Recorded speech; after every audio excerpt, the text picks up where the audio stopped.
Hello, hello. Welcome everyone to today's talk, hosted by the Center for Psychedelic Psychotherapy and Trauma Research here at the Icahn School of Medicine at Mount Sinai.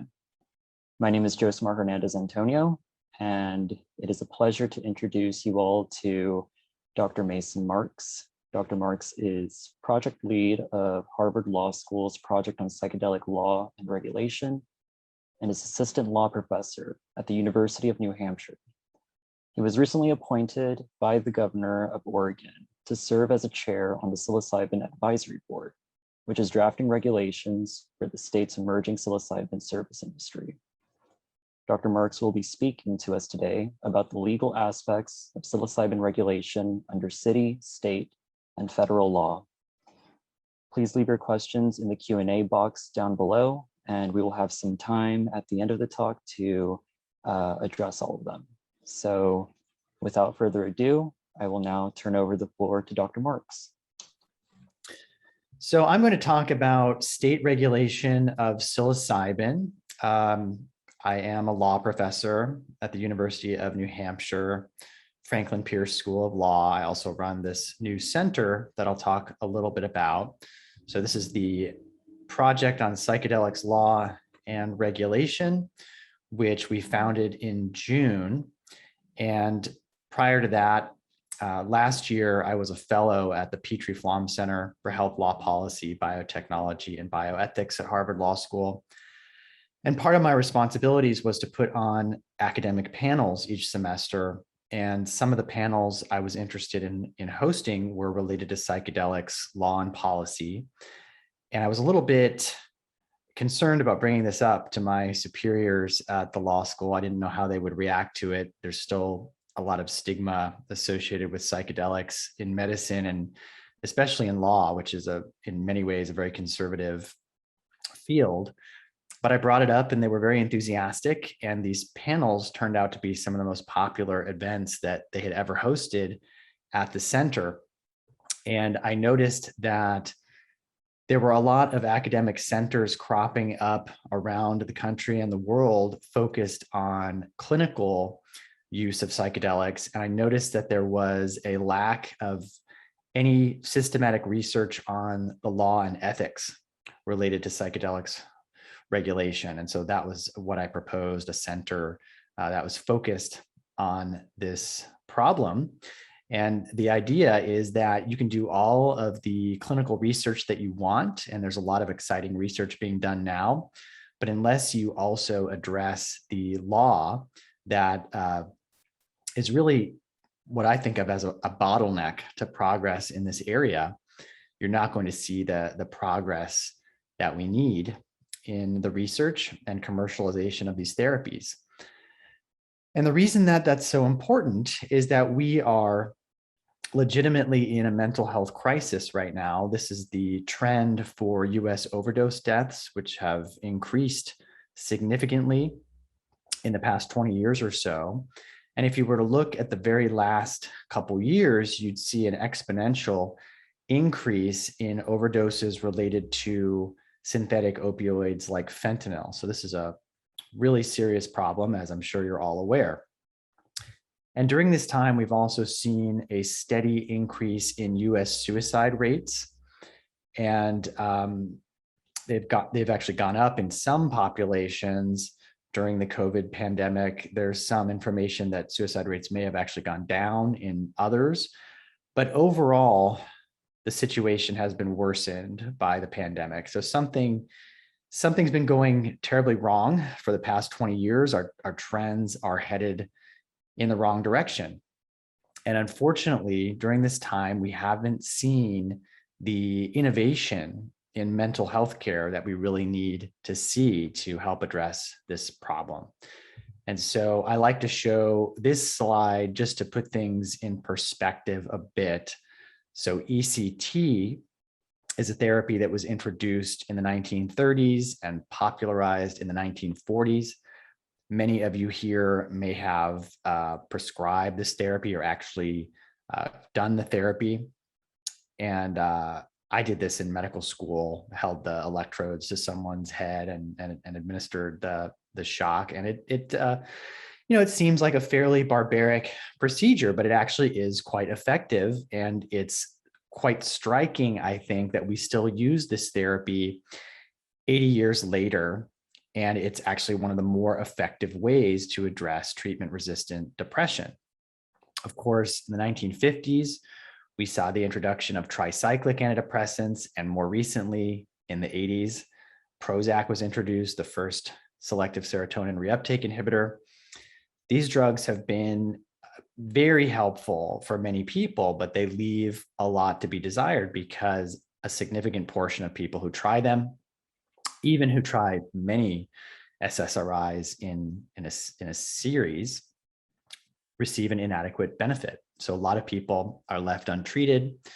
As you know, these drugs often have either uncomfortable or dangerous side effects. And so there's a lot of room for improvement. And that's why, at least in part, people are very excited about psychedelics like psilocybin. And I really like to show this quote, which is from psychiatrist Stanislav Grof. Psychedelics used responsibly and with proper caution would be for psychiatry what the microscope is for biology, and medicine or the telescope for astronomy. So this is a pretty bold claim, and we don't, of course, know yet whether this is true, but I think it's possibly true. It's very likely true. The evidence suggests that there's something different about psychedelics. There's evidence supporting their use in addressing a variety of mental health conditions like depression, post-traumatic stress disorder, anxiety toward the end of life, and many substance use conditions. So it's quite possible this could be true. They could represent a real paradigm shift in how both neuroscience research is conducted and how psychiatry is conducted as a field. But it's still early days. One of the most exciting psychedelics that I'm going to focus on today is psilocybin. And it's interesting because this is a substance that's both incredibly new to many scientists and to the field of psychiatry, but it's also very ancient because though psilocybin was first synthesized less than 100 years ago, it occurs naturally in over 200 species of fungi that grow around the world. I'm in Oregon, Portland, Oregon right now, and psilocybin mushrooms grow here. People actually go out and look for them. And so it's interesting that this is something that could revolutionize mental health care, but it's also been around for millennia. Now, Psilocybin Services is something that's also called psilocybin therapy, perhaps in the medical field. I like to call it Psilocybin Services, which is how we refer to it in Oregon. Usually consists of 3 phases. There's a preparatory session where a patient, or in Oregon, a client, is meets with a facilitator, and the client is prepared for this journey that they'll go on during the administration session. And so this is where informed consent would likely be obtained, and the process of administering the psychedelic would be described. And then during the administration session, which can last 6 to 8 hours, depending on how rapidly the person metabolizes psilocybin, that is where the person experiences this psychedelic experience, and the facilitator is there to make sure everything goes smoothly and that the client is comfortable. And then the integration session occurs afterwards, where the facilitator and the client sort of talk through this experience and try to make sense of it. And I'm sure you've seen some of the really impressive results that are coming out of clinical trials. Participants often describe a sustained decrease in depression and anxiety. Sometimes these benefits last for many months, 6 months or more. People often described increased life satisfaction during that period and an increased acceptance of mortality. A lot of this information comes from these studies involving people with life-threatening conditions. So I'm a law professor. I like to think a lot about how substances like psilocybin are regulated. Psilocybin, like most other psychedelics that typically come to mind, are Schedule I controlled substances, both at the state and federal level. And so that means that according to the federal government and the Drug Enforcement Agency, they have no currently accepted medical use and a high potential for abuse. But it turns out that for most of the psychedelics in Schedule I, and particularly for psilocybin, that just isn't true. Psilocybin is clearly miscategorized as a Schedule I controlled substance. It's actually thought to be a very safe substance with very low toxicity and a low potential for addiction or dependence. It was actually never criminalized in some countries like Jamaica. Portugal decriminalized all drugs, including psilocybin and other psychedelics, in 2001, and has had success with that approach.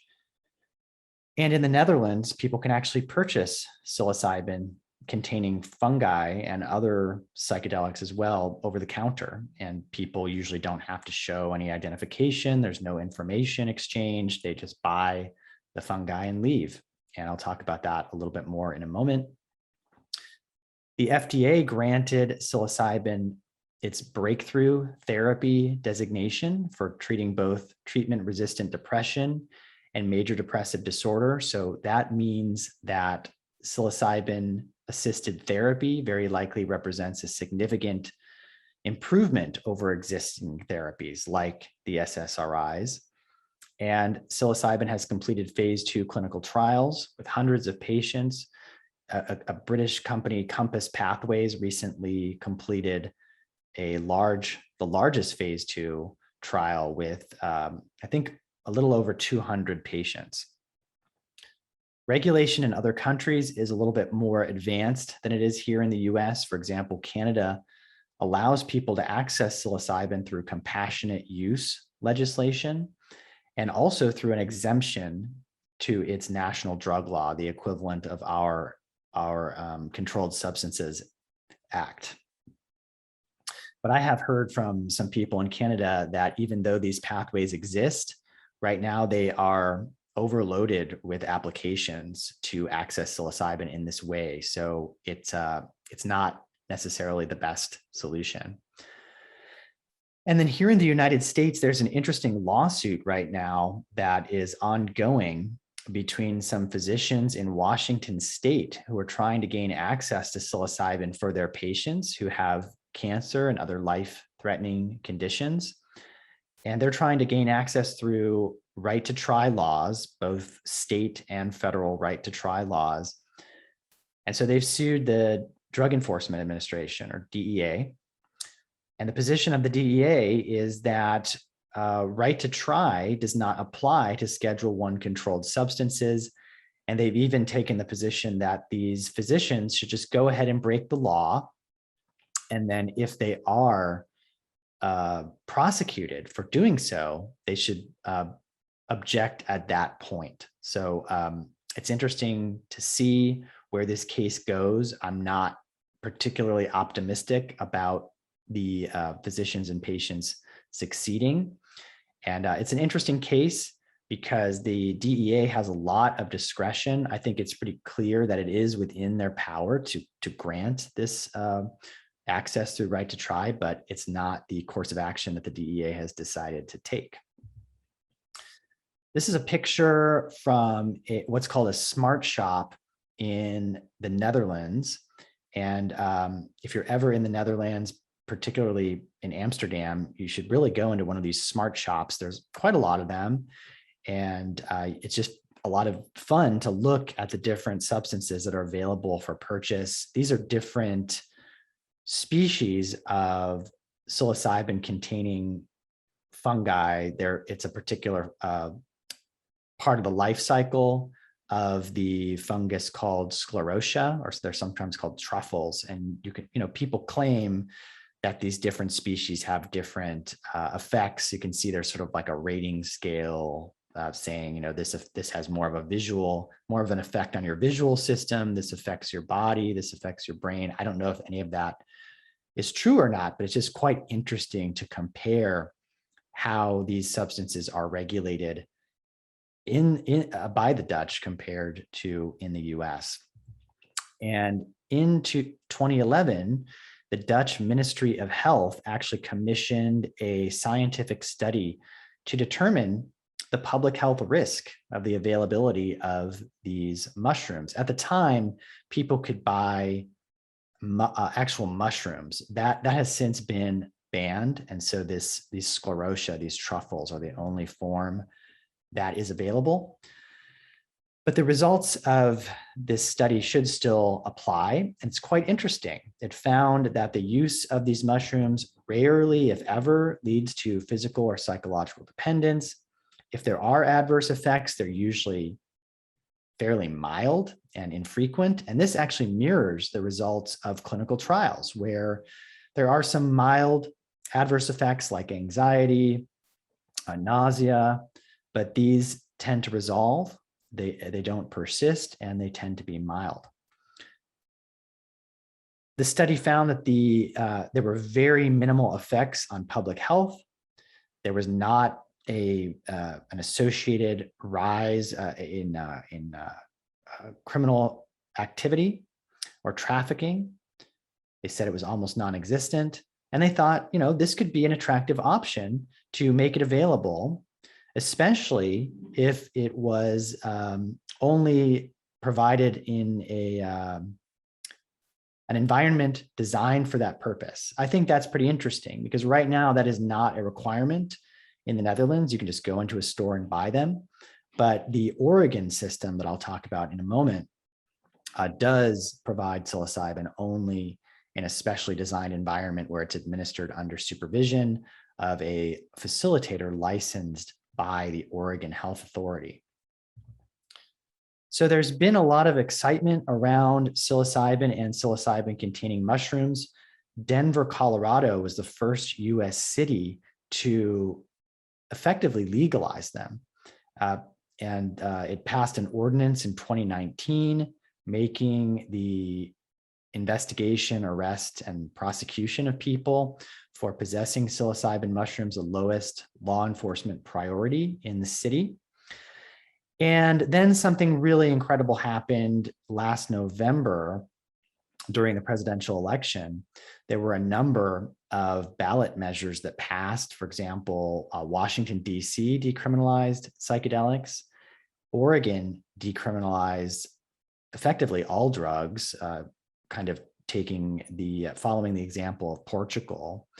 And Oregon also passed Measure 109, which is called the Oregon Psilocybin Services Act, which legalized, this article is calling them therapeutic psilocybin, but technically it's psilocybin services.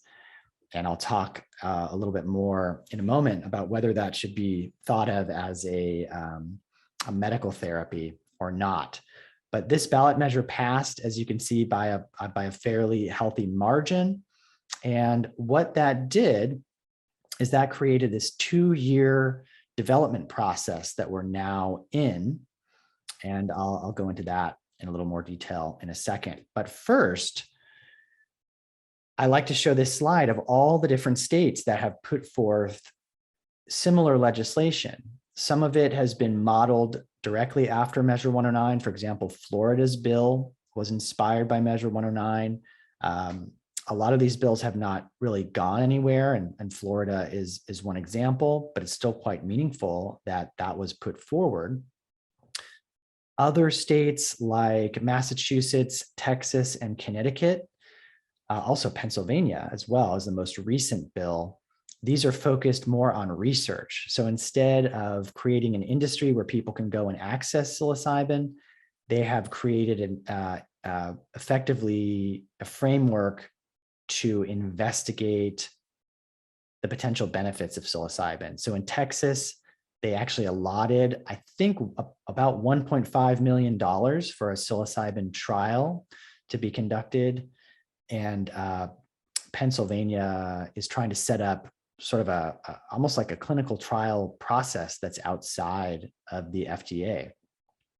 So there's a lot of interest in this. And then if you look on the local side of things, there are 12 US cities, arguably 13, but definitely at least 12 that have decriminalized psychedelics, including psilocybin. The most recent is Detroit, which decriminalized just a couple days ago. Arcata, California, and Seattle, Washington came before that. I actually was the primary drafter of the resolution that was passed in Seattle, and that happened just about a month ago. So that was very exciting to see that happen in the largest city to date. So this is really a national phenomenon in which cities are kind of, not willing to wait for the FDA to approve psilocybin. That's very likely to happen, but it's likely still several years in the future. And so these cities and states are watching people in their populations die unnecessarily. They see an opportunity to do something, to take matters into their own hands and make these substances available to people who can potentially benefit.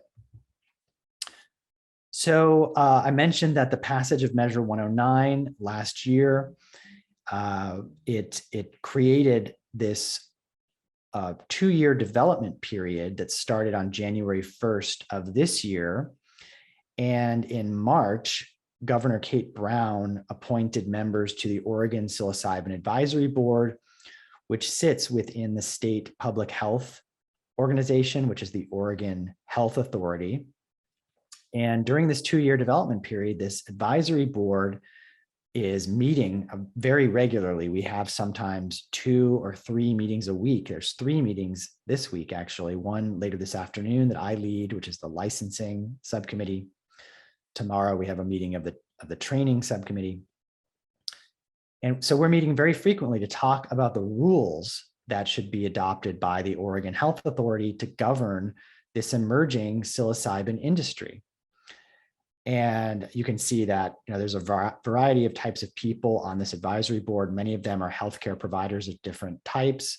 We have several physicians, a naturopathic doctor, some therapists. I believe there's a nurse practitioner. There's a physical therapist. We have a couple attorneys, academic researchers, public health experts, and we have an academic mycologist as well.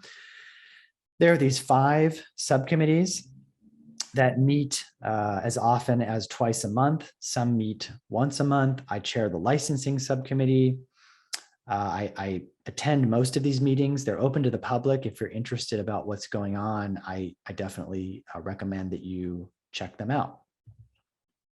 This is a timeline that I mentioned. So the governor appointed the advisory board in February. We met for the first time in March. And then in June of next year, the board will make its recommendations to the Oregon Health Authority. And the idea is that by January 2023, the health authority will start accepting license applications for all of the businesses and professionals that will be operating in this industry. So that includes psilocybin cultivators, manufacturers. So these are people who are maybe extracting psilocybin from psilocybin mushrooms, or they may be producing other types of products. There's been a lot of discussion about accessibility for people with disabilities and the different types of products that may increase access. There will be testing labs, and then there will be service centers, which is the site at which psilocybin has to be administered at a licensed psilocybin service center, as well as psilocybin facilitators, who are the people that administer the psilocybin and then sit with the client as they have their psychedelic experience. So this is that quote I just wanted to return to again, that psychedelics may be this like a research tool, kind of like the microscope for biology, the telescope for astronomy.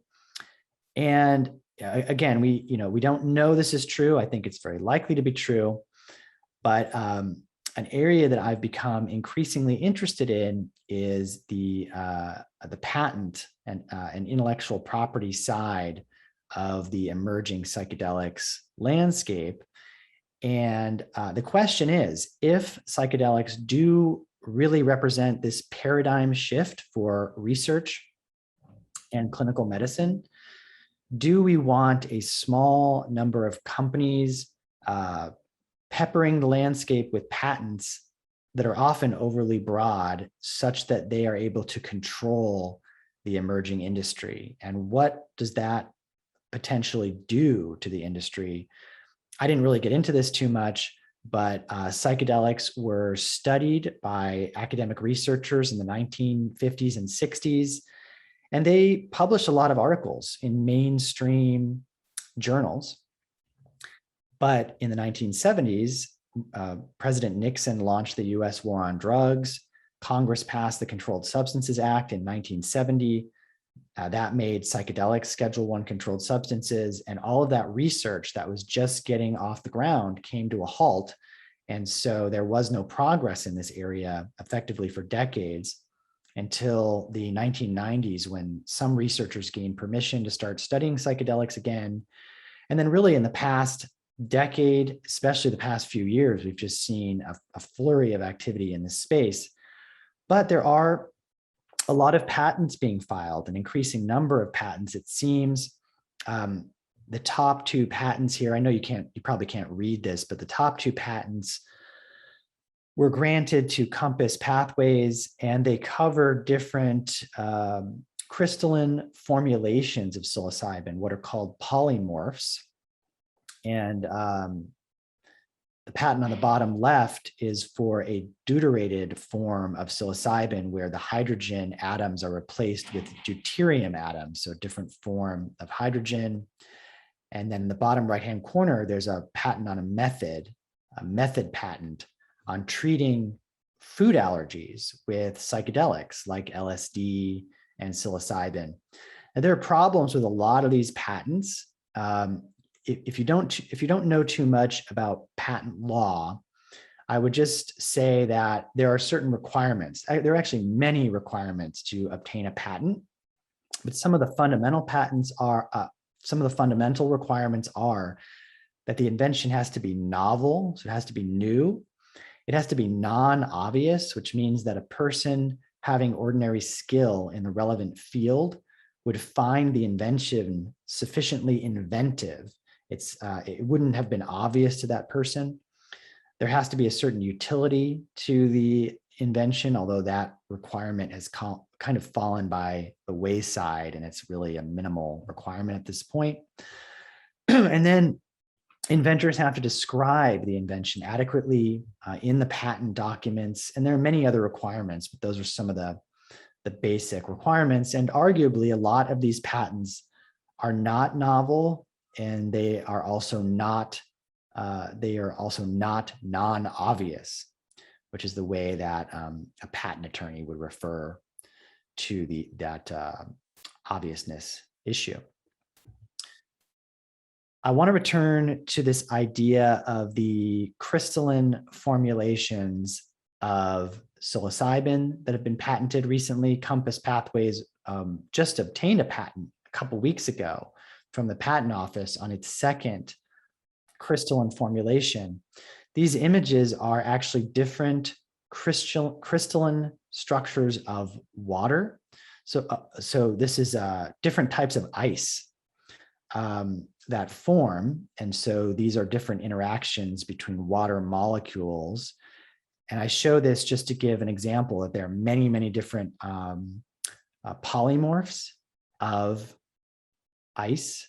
And similarly, there are different polymorphs of psilocybin. So the psilocybin molecules can come together in these different configurations. And that is what Compass has patented, together with various excipients that go into a drug, and including like a capsule or a tablet. That's what the patent consists of. Now, it's a big question whether that patent has actually been issued by the patent office. But it's a big question whether that is actually a novel invention and whether it is non-obvious, because people have been synthesizing psilocybin for decades, many decades, and it's very likely that they have produced these exact crystalline structures. And so there will likely be a lot of discussion about these patents and whether they should have been granted. Another example I like to talk about is the patenting of enantiomers.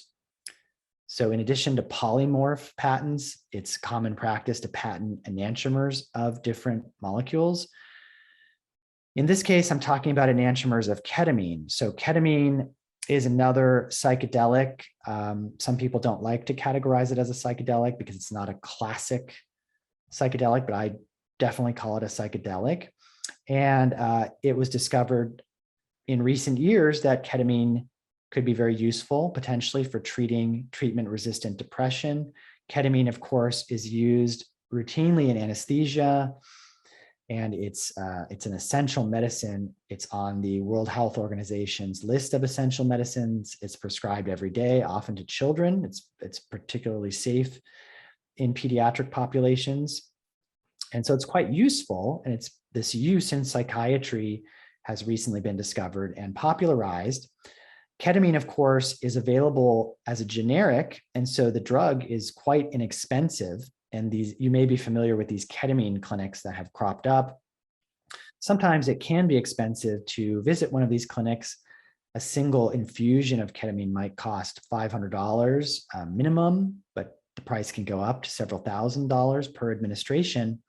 But what you're usually paying for there is the provider's time. It's often an anesthesiologist or a psychiatrist that's administering ketamine. And so you're paying for their time. The actual drug itself is quite inexpensive. Ketamine is a racemic mixture of two enantiomers. So the left-handed version of ketamine, or esketamine, and the right-handed enantiomer, or ketamine itself, are present in equal parts in a solution of ketamine. And so they're just mirror images of each other.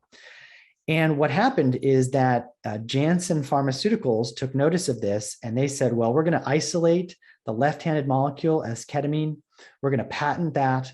We're going to get FDA approval of it for treatment-resistant depression. They've done that, and their drug is Spravato, which is esketamine in a nasal spray.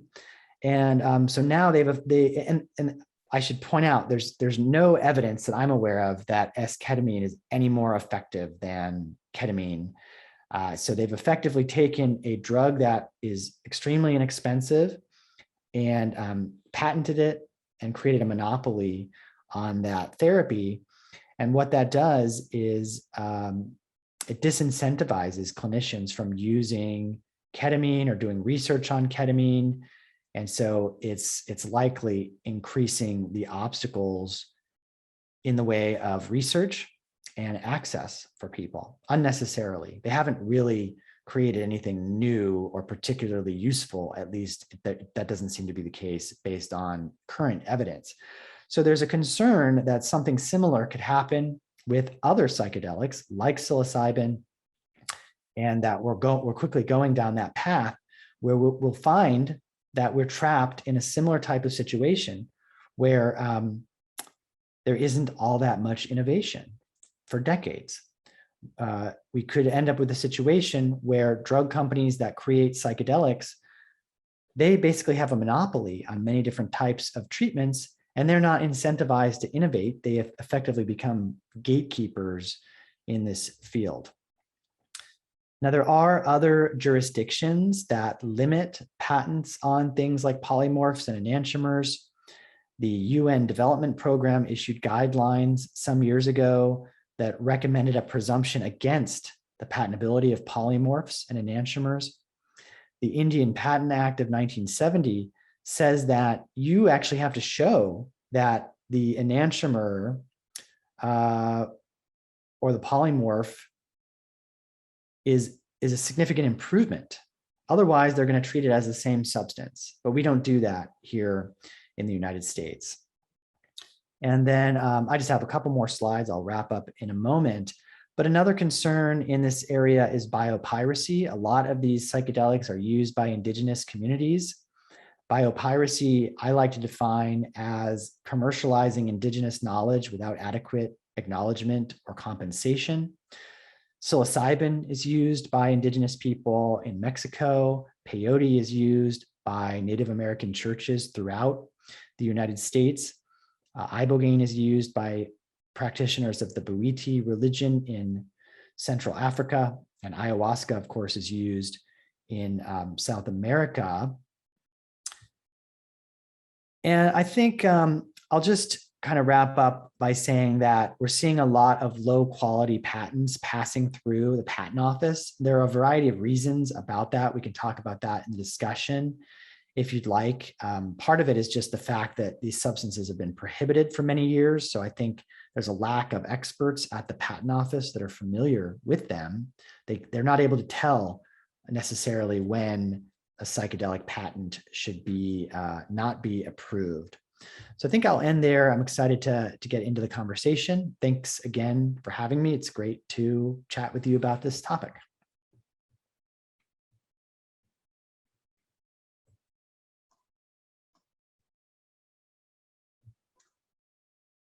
Yeah, thank you so much for being with us today, Dr. Marks. So we're going to open up the floor for questions now. If anyone has any questions, please drop them in the Q&A box. And I'll invite you up to ask it on camera.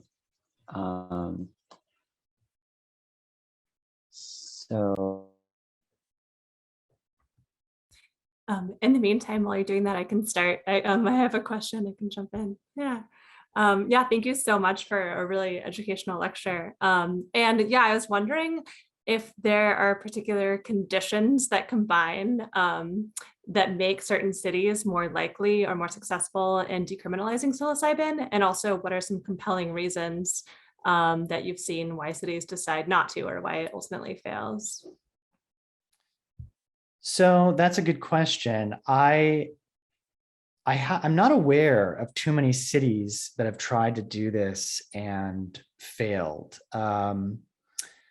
I have seen states that have tried, and so example, the bill in Florida was modeled after Oregon's Measure 109. It was advanced by Michael Greco, who's a congressman in Miami, and it actually had some interesting innovations. Differences from 109. For example, it talked about potentially using telehealth for some of those stages of the psilocybin services. And I thought that was really interesting. Like you could do a preparatory session or an integration session remotely, but it didn't really get very far. And that's not terribly surprising because this is happening in Florida, which is not very welcoming to drug policy reform. It's been very difficult to get cannabis reform in Florida. And so, psychedelics reform is maybe asking a little bit too much, at least at this stage, but there are a lot of people working to change that right now. So, it's basically likely the local politics, but something interesting is that I think this is really a bipartisan issue. And it's very revealing that Texas has embraced psychedelics research in many ways, and there is psychedelics research occurring in conservative states, including South Carolina. So, that may not be the ultimate reason, and I think this is something that can be of great interest to anyone. Thank you. Great. Next we have Kathleen. Would you like to ask your question? Okay, yeah, hi. Hi, Dr. Marks. So regarding patents that have already been granted to psychedelic drugs or methods that aren't novel or non-obvious, are there any mechanisms to retroactively retract a mistakenly granted patent? Yeah, so traditionally you would have to do that in the courts. And the problem is that can be incredibly expensive. It can easily cost millions of dollars in order to do that.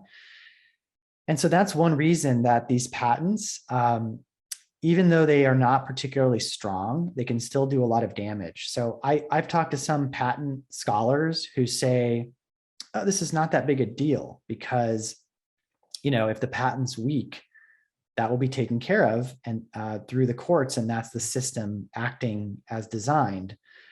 But the problem is, if a patent holder comes after you for patent infringement and you're a smaller company and you don't have the funds to defend yourself, even a weak patent can do a lot of damage. People can be intimidated and even pushed out of business. There are some other mechanisms at the patent office that allow anyone to challenge a patent. The bar is a little bit lower, and but it's time limited. I think you might have 9 months or so to challenge a patent. So for this particular one that was recently issued, the clock is already ticking, and somebody would have to do that fairly quickly. So there's no right now. There's no perfect avenue to do that. Thank you. Yeah, what is the process for challenging a patent? Like, would you really need a lot of expertise and a team of lawyers to do that? Or is that something that, kind of a common person could do? Oh yeah, it becomes a very, very technical battle to, you have to really get into the details of the technology. And so you certainly need technical expertise and legal expertise. Okay, thanks for the info. Yeah, that's helpful to know.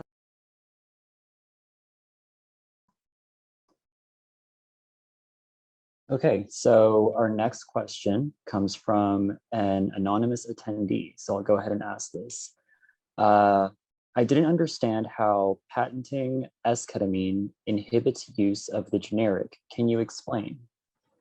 Yeah, so one reason is that the patented version is the FDA approved version, and it is also the version that's most likely to be reimbursed by insurance. So it's not a guarantee that it would be reimbursable. But for that reason, because you could prescribe ketamine off-label. If it's used for depression, it's prescribed off-label. That's fine, that's perfectly legal, but some providers might feel more comfortable utilizing the FDA-approved variety, which would be, in this case, esketamine. And then also there's the potential for it to be reimbursed. And so that's what disincentivizes the use of ketamine.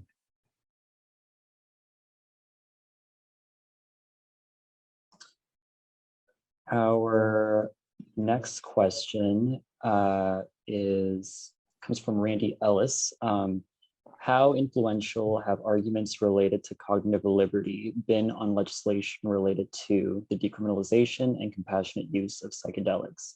And do you envision them playing a more prominent role as time goes on? I would say that they have not been very successful and not particularly persuasive. I don't like to use them. I think it's a great justification. I fully agree that people should have cognitive liberty. It's persuasive to me, but I think it's generally one of the weaker arguments. But I do think that could potentially change. And I'm very interested in novel ways of framing that argument. And so I do think it could become more of a central part of these campaigns. Also religious liberty as well is a big part of, is another rapidly emerging trend. And there are churches cropping up or coming out of the woodwork that are attempting to gain permission to use these substances. But that's a great question. I think typically it has not been the best foundation on which to base your claims.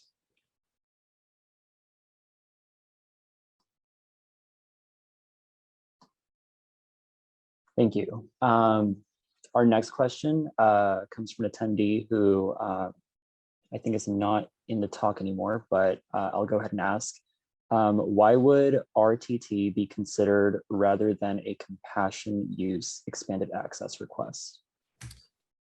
So my understanding is that compassionate use and expanded access, so that's more burdensome, I believe, on the patient. And I think there's more discretion on the side of healthcare providers.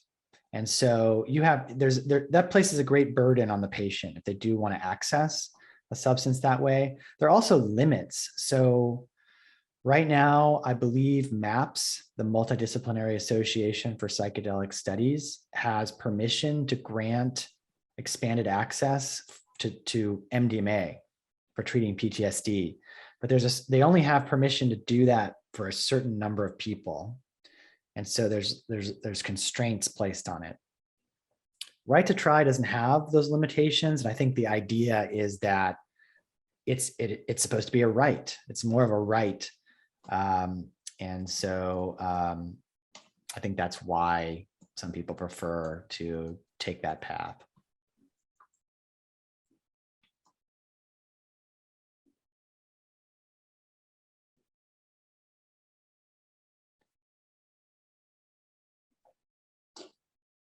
Thank you. Our next question is from another anonymous attendee. How would you That's the stigma at play, right? You know, this is the problem with criminalizing these substances. We can't speak about them openly. Very good point. This question reads, how would you approach addressing the stigma and societal mysticism around drugs and psychiatric conditions? Additionally, you mentioned biopiracy, but what possible solutions or insights have you thought about concerning uplifting indigenous populations, or POC, that have been ostracized from using drugs? So the stigma is a huge problem. I wrote my first law review article. So this is an academic article for a legal journal about this in 2018. It's called Psychedelic Medicine, Social and Legal Obstacles, something like that. And so I really look at the role that the stigma has played in preventing research, and it continues to inhibit research and access. So what do we do about it? I mean, you have to really, education is what you do, education and talking about these things and really looking at why our legal system is structured this way. Why is it easy to, why can substances be categorized in Schedule 1 based on totally anecdotal evidence and barely any of it? That it's very, very easy to place something in Schedule 1. And who decides that? The US Attorney General. So a law enforcement, the country's top law enforcement officer gets to decide unilaterally. It's well, actually, that's not entirely true. The FDA and the Department of Health and Human Services have a say, but fundamentally, it's a law enforcement decision. But then, if you want to take a substance out of Schedule 1, you need a mountain of evidence. And what happens is courts and the DEA, they treat FDA approval as though it's the same as the requirements for rescheduling a substance. They're different. They're not the same, but they get confused and intermingled together in ways that they shouldn't. So just like looking at these processes and asking, does this make any sense? You know, how can psilocybin be in Schedule 1 when all the evidence suggests that it just does not have a high potential for abuse? That's just clearly false. It's not true. And yet it remains there. So just talking about these things, kind of unraveling the misinformation that was spread in the 1970s and that continues to be spread. talking about these things. The biopiracy issue is very difficult. This is not a new problem. It's not unique to psychedelics, but I think it's particularly troubling in the context of psychedelics because psychedelics often play a role that is central to the identity of some of these communities. It's like a sacred rituals, sacred spiritual practices utilize psychedelics in a very central way. And so that I think that makes it particularly offensive to take these practices and commercialize them without acknowledgement or compensation. And it may even be a safety issue because I think oftentimes the practices of these communities, they've been honed over thousands of years, and they actually do, they create, what people call a container, the appropriate container for these psychedelic experiences, and that should be acknowledged. But some of the things that we're talking about, I have another article out very recently. Well, one article came out in Nature Medicine, where we talk a little bit about psychedelics. And then we have a new article coming out in the Harvard Law Review Forum. And that focuses almost entirely on patents. It's called Patents on Psychedelics, the Next Legal Battlefront of Drug Development. And there are a couple different approaches that are being taken. So one of them, which is just starting, is to have these repositories of what's called prior art in patent law. So this could be anything. It could be other patents, it could be articles, it could be any kind of document, it could be presentations, lectures, books that describe a technology. And if that technology is described, you cannot get a patent on it if there's what's called relevant prior art. The problem is that a lot of this indigenous knowledge might be very difficult for patent examiners at the patent office to find, because first of all, it might be in another language that they're not familiar with, or not, it's not easily accessible. It might be something that's handed down orally through the generations, and so it's not written down. So a lot of it can be very obscure, difficult to find. And so creating these repositories of this indigenous knowledge, a database that contains it, can be helpful in helping inventors and patent agents to find the relevant prior art. Then there are other ideas. I'll just mention one or two more. One of them is the idea of a patent pledge. So a patent pledge is an agreement from different inventors or patent holders that they won't enforce their patents. So for example, Tesla, which is now the most profitable auto company in history, took a patent pledge years ago. And Elon Musk said, we're not going to exert our patent rights over people or companies who use our electric vehicle technology in good faith. We won't go after you. There's a open COVID pledge where companies, many, many different types of companies, including Facebook, said we won't use our patents against you if you utilize them to address the COVID-19 pandemic. So people were talking about a similar type of patent pledge for psychedelics, where we could incentivize companies to agree that they won't exert their patent rights against you if you utilize them in good faith. I think that can be very effective. The problem is it's not entirely clear whether a patent pledge is legally enforceable.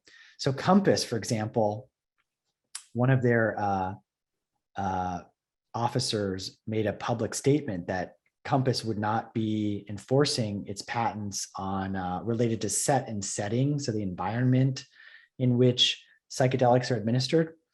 And it was sort of an offhand remark. And so it's unclear whether that would be a legally binding promise or not. And another problem with patent pledges is they leave a lot of discretion to the patent holder. They ultimately control access. They can change their mind if it's not a legally binding promise. And so it's an imperfect solution, but an interesting one that could help address this problem of biopiracy. Our next question comes from Alex. Alex, would you like to come up on camera? Sure, thank you. And thanks for being here. I was wondering, so It seems like right now there's two paths for psychedelic treatment and access to that, kind of the local legalization, like in Oregon or in cities, and then the kind of FDA medicalization and insurance coverage. Do you think moving forward, those will largely be the two paths that people will have access to psychedelic treatments going forward? And do you think those two paths can exist peacefully, or do you think there's going to be a lot of tension between the two? Yeah, that's a great question. The third path is the religious pathway. So seeking religious exemptions to the Controlled Substances Act. There's absolutely no reason why these different approaches should not or cannot coexist. We already have this with respect to cannabis. So this kind of shows you how little sense the controlled substances schedule makes. THC, one of the active ingredients in cannabis, currently exists in 3 different schedules in the controlled substances list. It's in natural cannabis is in and THC is in Schedule 1, and there are 2 FDA approved medicines that are in Schedule 2 and Schedule 3. And it doesn't really make a whole lot of sense, because really you're just putting the THC into a capsule, and then suddenly, you know, it's in a different schedule. But that's the system we currently have. So we have medical cannabis in most states at this point, and you can also access these FDA-approved versions of THC, and that works. And there's no reason not to allow that. And if you're following the FDA closely, I don't mean to dismiss the importance of FDA approval in any way, but the FDA is embroiled in a lot of controversy right now, and its reputation is not very good. And so, you know, do we really want the FDA acting as the gatekeeper of substances that really shouldn't have been prohibited in the first place? I mean, we have there are literally thousands of natural substances like supplements that people can just buy freely. You know, there's no reason to restrict them. The same is likely true of psychedelics, but we can have that FDA approval pathway as a parallel path that's very important, obviously, but they can and should coexist.